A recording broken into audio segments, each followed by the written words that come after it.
A year after so many tried to flee the country from here, I land at Kabul airport.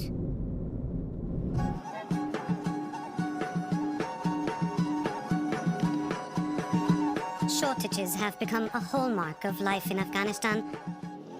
Public spaces are deserted, women particularly rare.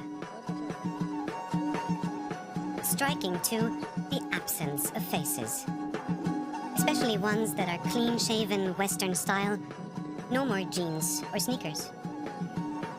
Above all, there is the absence of jobs, and therefore of customers. There is food, but few can afford it. Until a year ago, around half the economy ran on international aid. Those funds are sadly missed. This is one of the last cash machines in Kabul. It no longer works. There's no stopping globalization. With very little left to celebrate, fun and laughter are almost non-existent. Music's gone too. There's a lack of open schools, a lack of prospects. I wanted to know how the people of Afghanistan are faring, so I talked to Ministry of Foreign Affairs spokesman Abdul Kaha Balhi, the face the Taliban show the world. Please do clean up. No, it's terrible. Clean-up offices are the worst. We want reality. You want reality, but you're going to make me look bad. I don't want to make I'm not going to make you look bad. You better not do the tilt shot. Whatever you do, don't do the tilt shot. What's the tilt shot? Oh. How are the people in Afghanistan doing? The people of Afghanistan are adjusting to the new environment and the new situation. There's always room for improvement, but this is a new era, it's a new reality.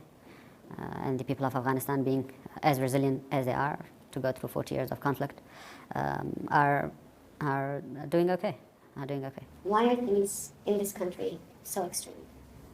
These terms, extremes, liberal, this and that, they are very subjective for one person. Something could be very extreme. For example, for us, it is very extreme for women to be walking around in bikinis in the streets. It is very extreme. The population is 99% Muslim. They have accepted Islam of their own volition. No one has forced Islam on anyone.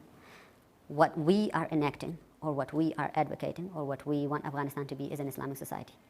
We are not imposing alien ideologies. We're not imposing alien ideas on people. The West tried to transform this society in their own mirror image. It failed miserably. Let the Afghans heal. Let them have at least 4 decades of peace and stability. Do they not deserve a chance at life? Do they not deserve a chance at peace, a chance at stability? Or do we always have to be a carbon copy of either the eastern states or the western states? Why does Afghanistan not have the right to represent itself as a sovereign and free state?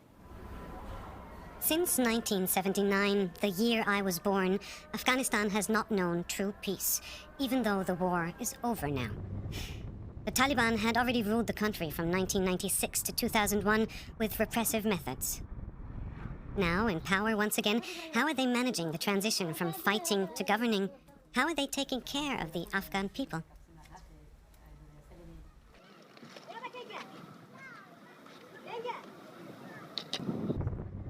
Two days ago, there have been heavy floods in the province of Wardak, 3 hours from Kabul. 3 villages depend on this hospital.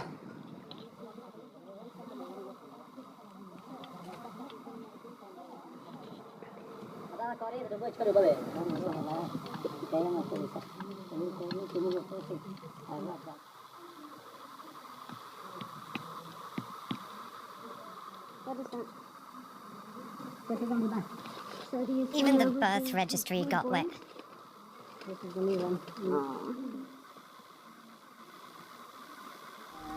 The provincial officials are here to see for themselves.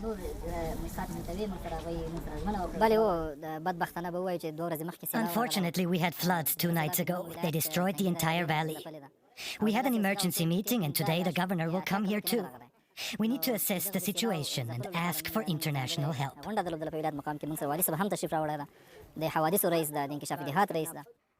So far, no help has come. I meet Safiullah, who is left with nothing. He shows me what used to be his home. Only one well is left in the village for drinking water, not enough for everybody. You can see it. It It used to be so beautiful here. If you'd seen it, you would have fallen in love with the place. Nature, the trees, it was all so beautiful. My friends and relatives regularly spent their holidays here. It's full of flood. And the wall here is also... Yeah, this wall, yeah. Yeah. For months now, the region has been hit by violent floods. The soil has been dry for years, far too dry. Now it just gets washed away. For the 2 days we work, and we just make this way to our rooms. Yeah, all full. So this is already cleaned up? Yeah, just clean up for the past 2 days. Wow. Just we work on that. Everything Safiullah had either was ruined or swept away. The water was really high. Nobody could save a thing, not even a glass. Now there's nowhere for us to spend the night. The chickens have all gone too, and the mattresses are wet.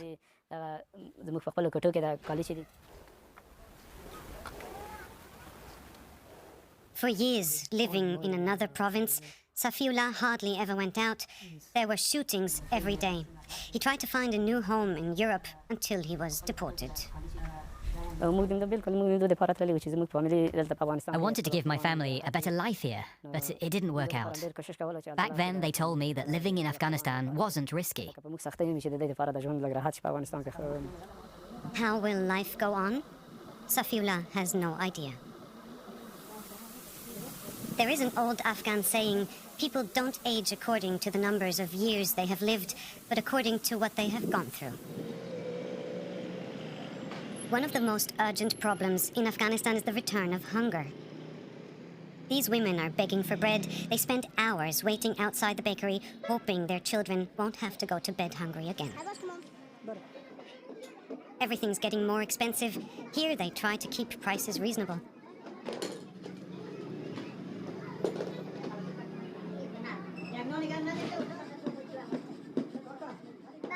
No NGO is helping these women. Nobody is. Only local people sometimes do. The number of women waiting outside our bakery every day has increased.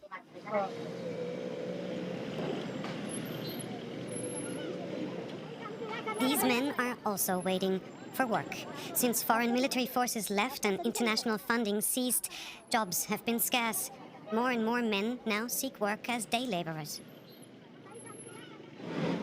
There would be enough food, but only few can afford it. Prices have risen dramatically, and with no cold storage available, fruit and vegetables don't stay fresh for very long. Goods from abroad come via Arab countries and are virtually unaffordable. An energy drink costs 200 Afghani, as much as 10 loaves of bread.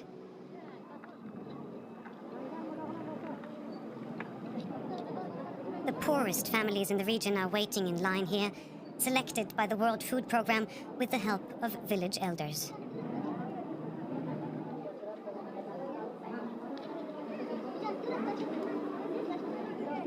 We meet a former officer of the National Directorate of Security waiting for food. There's no hope to find a job. If you have someone in the organization, maybe he supports you to introduce yourself as to become shortlisted. But for me, as an Indian officer, the NGOs, they will not hire me because it will make a problem for them. Every second human being in Afghanistan is dependent on aid. The United Nations are preventing a humanitarian catastrophe, but for how much longer? Further west, there are floods, but here, the center of the country has suffered from droughts for years. Because of the drought, I only harvest a quarter of what I used to. In the countryside, Mohammad Alem says life under the Taliban has hardly changed. Some things even got better.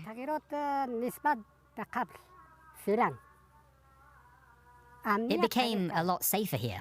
Under the last government, there was corruption and robberies were common. Life outside Afghanistan, he says, is better. Muhammad Alem's son and his brothers have emigrated to Germany, Canada, and Australia. Their lives are better than ours. They all have got well-paid jobs, and in general, they live better lives than we do here in Afghanistan. They always sound positive when we talk.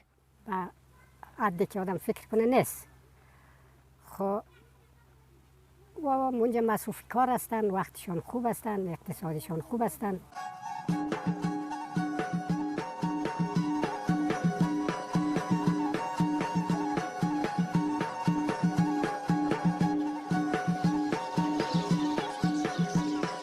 Loved ones who left the country, gone far away. That's what this song is about. Cha al Shah Wayal.